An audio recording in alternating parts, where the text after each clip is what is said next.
Hi everyone, it's Tabby here from Modern Life Podcast. I just watched the Books and Bakes tag video on Anne's Bookish Corner. She's also books baking and blogging on Instagram, and I'll tag her below. But it just sounded like a lot of fun, so let's get started on it. First off, cupcakes. Name a collection of short stories, poems, or anthologies where you couldn't read just one section and had to go back for another.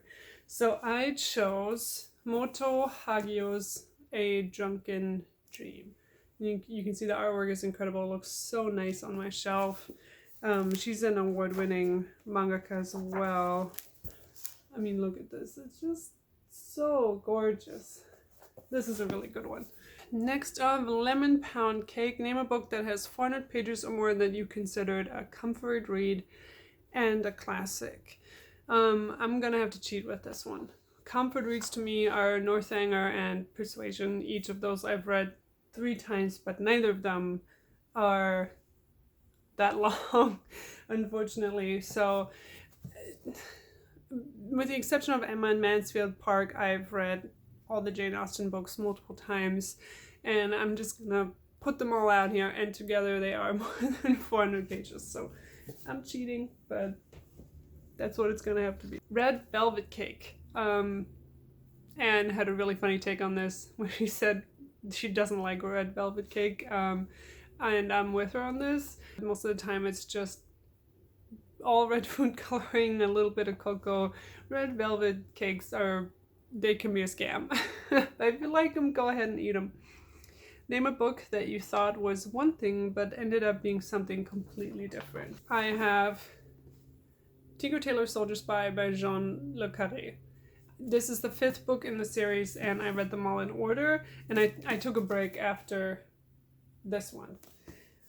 This is supposed to be the famous spy thriller novel, and the movie's amazing, the TV show's amazing.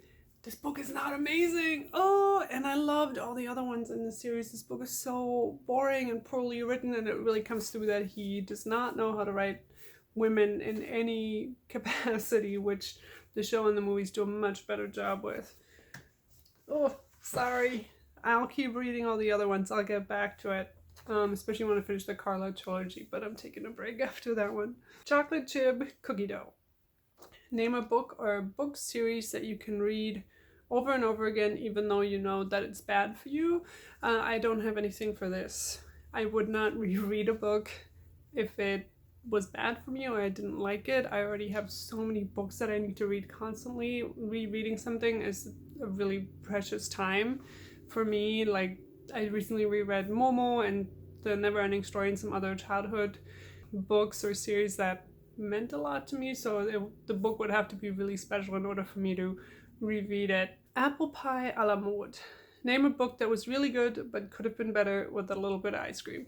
I'm gonna choose a book that could be better with a lot of ice cream. Crime and Punishment.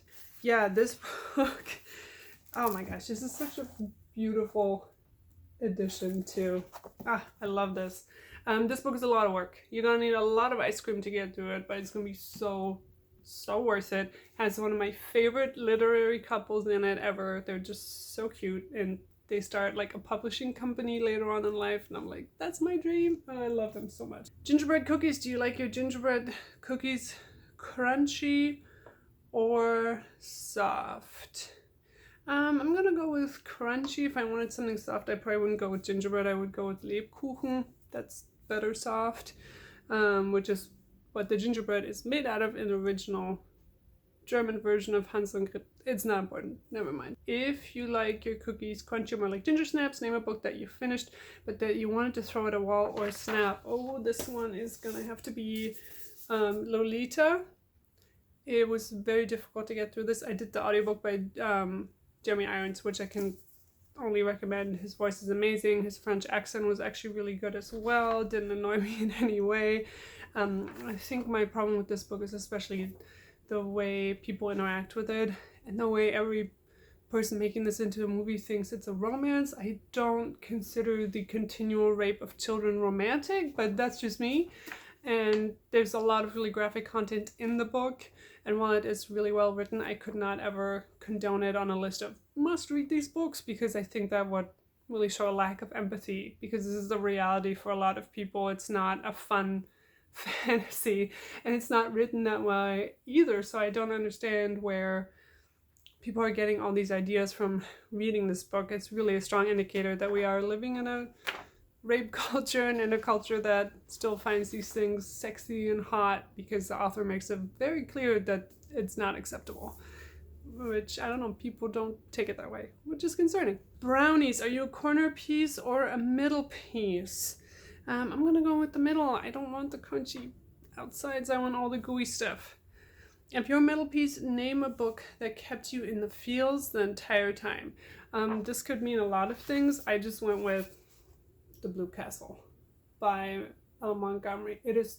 You cannot read this book without it becoming a favorite book immediately. The romance in it is so cute. The heroine is adorable. The story is so great. Look at this cover too. I think it's by Ellie McKay. She does all these amazing covers. It's just gorgeous. This book is just all the feels. I love The Blue Castle. Birthday cake. Name a book or Name a book, series, or an author that you feel like keeps coming out with a book, short story, novella every year. Alyssa Cole, hello. How does she do it? How does she come up with all these things, and they're all different, and they're not like the same book coming out over and over and over? Oh my god. We do have a podcast on A Prince of Paper, because this book is all amazing. They're all amazing. Ugh. And I just started her historical series. It's just incredible. But I've only read the first book. Oh my god. How does she do it? I don't know how she comes up with all these books constantly. She's just amazing. Carrot cake. Name a book that sounded healthy for you, but ended up being unhealthy, either with content or put you in a reading slump. I'm sorry, I'm gonna have to say it. Wuthering Heights. It is the worst book I have ever read. I wanted to burn it, but it's actually very hard to burn things in the 21st century, so I gave it to the library, which I also didn't want to do because I don't want anyone else to have access to this horrid, wretched, oh my god, it's just so badly written. You're only famous because your sisters were famous. I'm sorry, and I know everybody loves this book, and I just didn't think it was well written.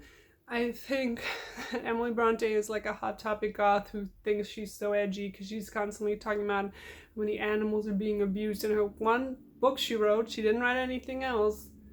Hot take. I'm sorry. I know this is everyone's favorite book. You know what's a better version of Wuthering Heights? Jamaica Inn. There you go. Check that out. That's basically it. This was a lot of fun. Check out Anne's Bookish Corner. She does the really great video of this as well. Thank you so much.